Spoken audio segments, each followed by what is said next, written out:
correlations. Have you heard this word before? Yes. Okay. So, well, in psychology, correlations analysis is a technique used to investigate a connection between two measured variables. Correlations are useful when it is possible only to measure variables rather than manipulate them, like such as when an experiment cannot be conducted. This may be because changing the variables would not be practical or would be unethical. For example, it would not be practical to conduct an experiment which controlled like children's long-term exposure to television, and it would not be ethical to increase like real life exposure to violent television programs. Make sense? So both of these could, however, be investigated using correlations without having them exposed in real life for real.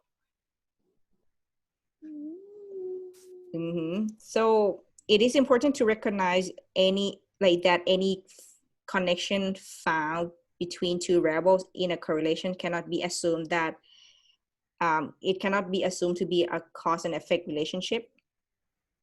That is, we cannot know whether the change in one variable is responsible for the change in the other variable. Like maybe there's a positive correlation between the ice cream consumption and murder rates. This relationship is a correlation. However, we cannot conclude that eating ice cream can cause people to commit murder. Yeah. Ice cream cannot be evil. Is it possible to like spread false information for the benefit of the world? It is. Anything is possible. Like, for example, the ice cream thing, if you eat ice cream, you kill people. Do you think people believe that? Of course, some people believe that. Hell yeah. I mean, people are intelligent species, but within these days, I'm not so sure anymore. Yeah, so that's why we have fake news.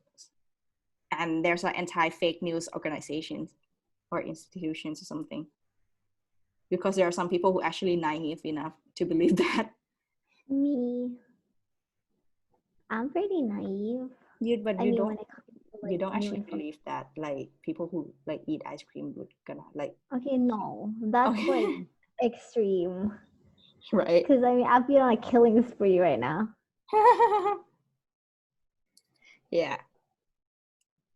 So to look for a correlation between two variables, each variable must exist over a range and must be possible to measure them numerically. Several techniques can be used to collect data for correlations, such as like self-report, observations, and different kinds of tests.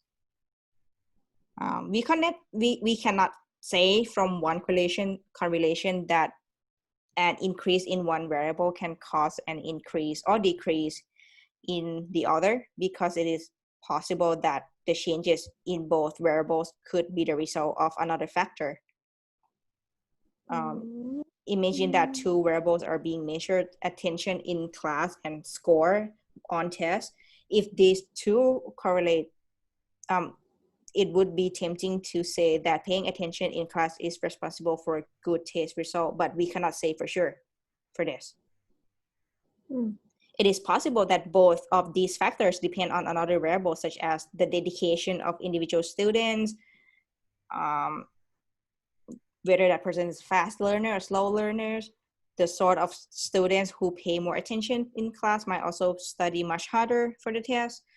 All we can conclude is that two factors we have measured vary together, not that there is a cause and effects or causal relationship between them.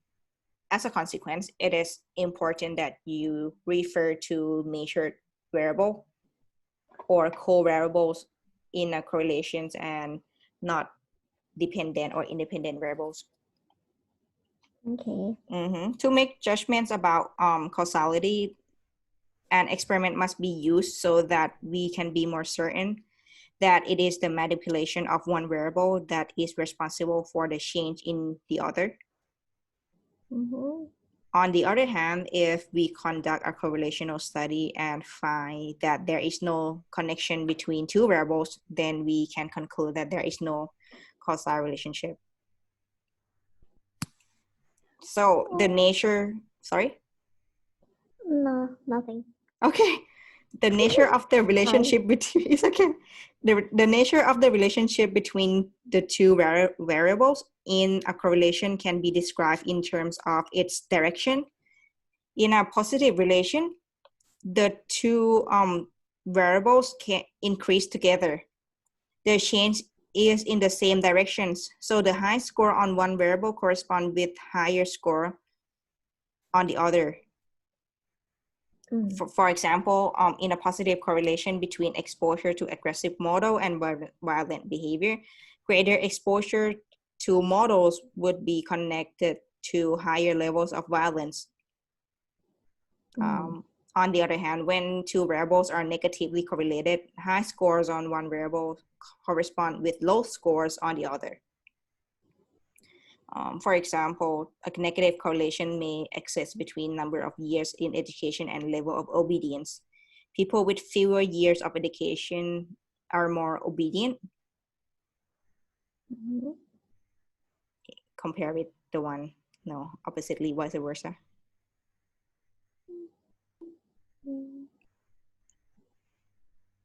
So with this, evaluating the correlations, a correlational study can only be valid if the measures of both variables test real phenomena in effective ways.